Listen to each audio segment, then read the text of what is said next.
Hi everybody and welcome back to Lost Genre Reddit Stories. This post is from the subreddit Relationships and it's by user FigThese1519. My mom wants me to ruin dad's marriage. My 15 male parents, 43 male and 42 female, divorced 6 years ago when I was 9.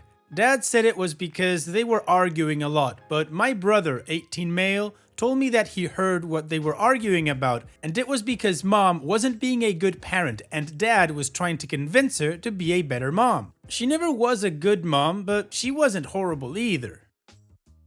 She neglected us, but never abused us physically. She would always tell everyone how her husband was the most important person in her world, and even if she lost her kids, she would still have the strength to move forward if dad was still with her. Yes, she said that in front of her side of the family and dad's side, thinking they would agree. They did not, and thought she was a bad mom. I should point out that my dad is the perfect dad and husband and is my hero. He was always there for all of us. He is also handsome, educated, strong, intelligent, and a kind person. I think this was the reason that mom was so crazy about him that her obsession was scary. When I was 9, they divorced, and I remember before they split for good, mom was screaming and throwing things around the room. I don't remember everything. The therapist said it was my brain's defense mechanism. Mom had a full-on mental breakdown and was admitted to a psychiatric hospital for a few weeks. My brother, 18 male, and sister, 17 female, hated mom and refused to visit. I asked dad if I could visit and he said yes. When we went, the lady there said that we weren't allowed to see her because she was unpredictable and was hurting the staff. 2 years later, dad got married to Allison, 45 female, and she came along with her son, 17 male, and daughter, 20 female. She is an incredible woman, and for the first time, my siblings and I felt like we had a mom. She treated us as her own and never showed any difference between us and her kids. It got to the point where she was also making parenting choices for us, which was okay because she always had our best interests at heart. We call her mom and her kids call our dad dad. We have a perfect family and her kids are our siblings. Mom got out of the ward a few weeks later and it took her years to gather her life back together. I think she regrets how she treated us, or it's likely she is upset that treating us the way she did caused her husband to get married to someone else. I still visit her and she is a lot better as a mother now than before. When I say a lot, I mean it is night and day. My siblings rarely see her and it is really starting to get to her. Then, yesterday, mom asked me to help her get back with dad. I said no and that dad is happy. She said that dad would be happier with her and said that dad should be with a prettier woman like her instead of a hag like Allison. Mom is a beautiful woman despite her age, and Allison has stress lines on her face because of all the abuse and stress she took from her ex. Oh wow, OP, even though you haven't asked a question, I'm gonna assume is it right to say no to my mom? And my answer would be, yeah, of course, what your mom is asking of you is a horrible thing to do. I don't think she's over anything, she still has issues. If she would really regret the way she treated you guys in the past, then she would try to, rebuild those bridges that she burned. She wouldn't try to ruin somebody's marriage to have something back that will never happen. That's delusional. And the thing is, it isn't only just a plan or something she thinks about. It's something she asked your help to do. So OP, maybe the reason why your siblings don't want anything to do with your mom is something you need to be paying attention, because this is incredibly manipulative. And that doesn't sound like a good mom to me, OP.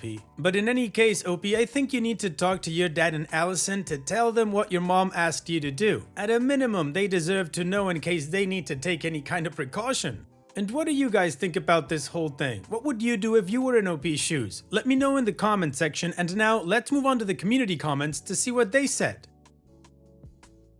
An Injurious Graffito says, alright, so your mom is not okay, and apparently much everything about her choices and her ideas are wrong. She probably can't help it, but that's still very dangerous for you in a lot of ways. Best you can do is probably reduce contact with your mom, or when you are able to visit. Change the subject away from things like this. Basically, ignore the comments and start talking about something else. See if she'll be able to get off that topic.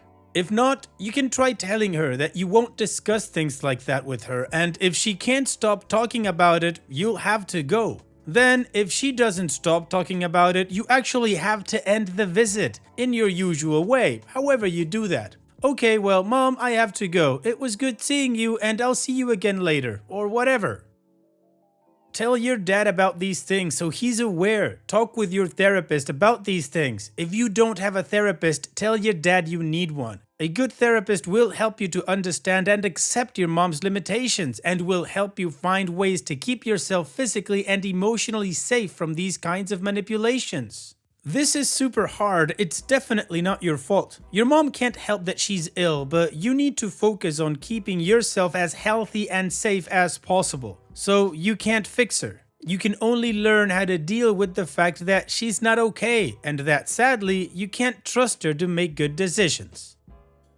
And Opie responds, "Thank you for the advice. I don't know if mom had a mental illness before her breakdown or not. I'll find a family therapist."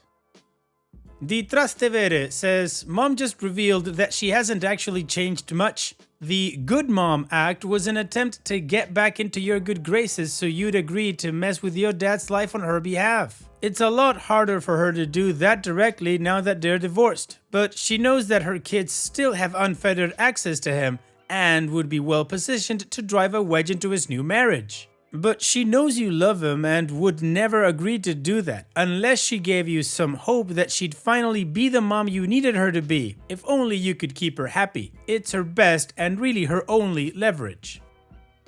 I'm sorry, Opie. It's so wrong for her to do this to you. Please tell your dad what she's trying to do and let him help you figure out how to handle it. He is the adult here and he'll be much better equipped to deal with this than you are. And Opie responds, "At this point, I don't know what to do. I know that isn't an act because one time I opened the front door with the keys and walked inside, I saw her crying while holding our photo. The photo was of me and my siblings. She was in the living room, which is nowhere near where the photos are kept, so she couldn't have taken it out the moment I entered the house. Plus, my entering the house wasn't that loud, and I forgot to text in advance, so she couldn't have had any time to prepare. At the same time, I don't know if telling my dad would help. He doesn't talk to her anyways, everything goes through the lawyers, so she doesn't see him and telling him may cause more problems for the whole family. If I refuse to do anything, then she won't be able to do anything and dad won't be affected." Good Queen Fluppenchop says, "Come on now, Opie, open your eyes. She's only being a good mother now because she's hoping that showing how good she is will win back your father. Your older siblings can see that from a mile away and that's why they stay away. It's also why it's upsetting her, because she can't convince your dad she's truly changed unless all her children are singing her praises. If she really has changed, she would be doing all of this good mothering without a care about your father being with your stepmom. She would only care about being the best mom as possible to you and hoping to rebuild bridges with your siblings. Your father should only have been factoring in as her children's father and not potentially remarrying him, especially considering he is a married man again. Opie, sincerely, do yourself a favor and at least keep your mom at arm's length. She will drop you either at 18 or when she realizes you are no use to her in getting your dad back." And Opie responds, "She has genuinely changed. I made a mention to a time when I arrived in the house unannounced and saw her crying while holding a picture of me and my siblings. My mom has made a genuine attempt to be a better mother to my siblings. I know what she looks like when she is genuinely happy and when she is faking a smile, since I saw a lot of that in the courtroom and with other family." Additional information from Opie's comments. Even though she isn't 100% great now, the sad truth that I don't want to tell my family is that I actually prefer my mom over Allison, even though Allison is kinder. Allison is an angel. She is very self-conscious and doesn't like wearing nice clothes because she feels as if standing out will cause others to be mean to her. Allison is still one of the kindest people I have ever met, which is why it is painful for me to have to admit that I still like mom more even though Allison is a better mother to me. For some reason, mom feels more natural, and though Allison has been with us for a while, it feels more like she's a good stepmother. Hopefully, over time, I won't feel this way after a while. Mom is mean to a lot of people, especially to those who she absolutely despises. Unfortunately, her previous attitude did not represent her appearance, but nowadays she's a lot better as long as my dad or Allison are not brought up in a conversation. So I don't really talk about dad to her because it causes her to act weird, and she just insults Allison by calling her a hag even though they are close in age. I haven't said anything to my siblings because they hate mom. They remember most of the fighting and said that they saw our dad with a lot of bruises and cuts after mom threw the plates and glasses at him. And they would likely rip her apart without thinking it through if they found out what she said to me. Plus, my older siblings are overprotective of me, which usually is them turning from kind people to the Terminator. So I can't ask my siblings because they will likely do something unpredictable. And if dad found out, then he will most likely get the custody arranged, so he has full custody even though I still want to see my mom. I don't want to choose sides because I want to visit my dad and my mom as opposed to only visiting one. Alright, well, the community agrees that mom is playing OP here, and it sure sounds like that OP is still wearing his rose-tinted glasses to anything his mom does. And we got a lot more of that in the additional context. So now, let's move on to the update to see how this story ends, but before that, here's another playlist for you guys to enjoy after this video. Now let's move on to the update. I, 15 male, took the advice you gave and spoke with Allison, 45 female. My therapy session isn't till Monday, so she was the only one I could talk to. I took a few screenshots of my previous post and showed them to her, so she wouldn't see my specific comments about her. I would like to thank user Zombie Zookeeper for your kind words. After I showed her what you wrote, she teared up a bit and smiled. As a reference, Zombie Zookeeper said, Allison is pretty on the inside. It seems your mother's beauty is skin deep. Now let's move on with the post. She told me that nothing in the family would change as long as I didn't do anything, and that my mom has no power to destroy our family. She said that she and my family would always be there for me. She said that if I really wanted to know if my mom, 42 female, changed, then I would have to see what she would do if I told her that there is no way that I would ever go through with her idea. Allison said that it is best if I don't go through with the idea because I may not like the end result. I chose to go through with it because the idea that my mom may not have changed has been on my mind the entire time. After I spoke with Allison, I went over to mom's house. I told dad, 43 male, that I was going to a friend's house so he wouldn't worry. I went inside the house and said to mom that there was no way I would ever go through with the idea. Mom tried convincing me that it would be nice to go back to how life was before the marriage. This is the part where I feel ashamed. I shouted at her, saying that life is better now and that she was the reason why our family was torn apart. She stopped talking and went quiet. I wanted to see once and for all if she really cared about me, so I said I was going to ask dad to have custody changed. She got up and begged me to reconsider. I thought it may be an act and showed her the comments on the previous post talking about her being manipulative and her obsession. She started crying and explained the whole story. She said that when she was a child, she was told by her mom constantly that the most important thing in the world would be her husband. She was also told that the only reason she was born was to make sure her dad didn't leave her mom. When she grew up, she believed that finding a husband was the most important thing in the world. She said that after she married dad, the only reason she had me and my siblings, 18 male and 17 female, was to make sure dad didn't leave and to make him happy. This really hurt. She said she ignored us most of the time because she saw us as competition for dad's affection.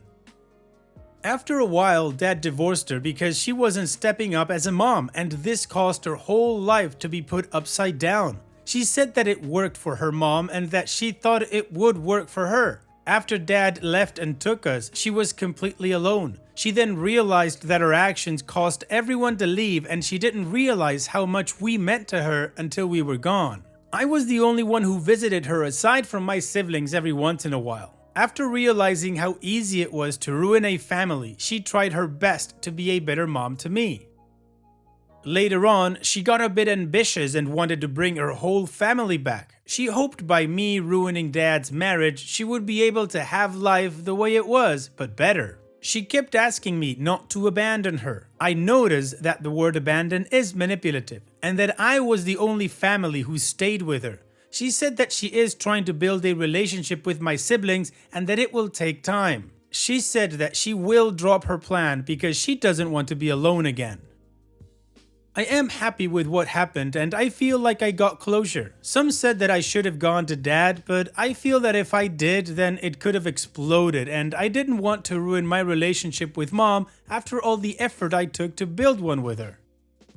Well, OP, I'm gonna count this as a happy, positive update. You set yourself out to solve your problem, and you did. You got the closure that you wanted. You spoke with Allison, and you set everything on the table, and now your mom is also apparently stepping back from her weird plan. I still think she has some work to do, but that's on her. And you, well, you just take care of yourself, OP, and thank you for sharing. All the best in the future. Now, let's finish this video off with a mood booster post.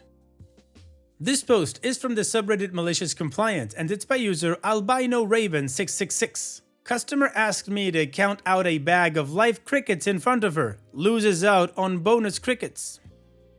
I, 32 female, work part-time at a pet store to supplement my income as my salary as a full-time teacher doesn't always pay the bills. Plus, I have a few pets and 20% off in-store purchases is rather helpful. Anyway, one of the things we supply is live and frozen feeder animals for things like reptiles, certain aquatic creatures, and invertebrates. These include things like mice, rats, dubia roaches, bloodworms, mealworms, waxworms, superworms, and crickets. The mice and rats are either frozen or live, but either way, they're easy to count and box up for the customer. Dubia roaches, mealworms, waxworms, and superworms are pre-packaged and price marked, but the crickets are not. Crickets are kept in these large containers with mesh tops, like egg cartons for the crickets to climb and hide in, cricket food and hydration. This means when customers ask for crickets, which we usually sell by the dozen, we have to count and retrieve them manually while putting them in a plastic bag. We then fill the bag with air and tie it off to go with the customer. Our method for transferring the crickets is to lightly tap the egg cartons over a funnel-like object that doesn't have a hole at the bottom. We tap the crickets in, wrap the plastic bag around the mouth of the funnel, then tip it and lightly tap the crickets into the bag. Some crickets jump in out of order or cling to others, so often customers are given bonus crickets, which we're okay with. It's better than sorting them. So customers are always given the right amount or often more than what they asked for without an increase in price. Most people get this. The customer in this story did not. A woman comes in and she asked for 4 dozen crickets, 48 crickets total. I went to the back, tapped the crickets from the cartons into the funnel and then counted them into the bag. As per usual, the occasional extra cricket tumbled or hopped in, probably putting the total to a bit over 50 by the time I was done. I bagged them, tied the bag, then took them to the counter. Now, I don't know if this woman was having a bad day or she had been stiffed by another store in the past, but she demanded that we count out the crickets in front of her before she pays for them. I explained that it was likely that she got more than what she asked for and counting out 48 crickets individually would take a little while. She insisted she wanted to be sure we weren't ripping her off. So I got one of those small plastic critter keepers and a pair of tongs. I opened the bag, making it deflate and slightly more painful to work with, and inserted the tongs.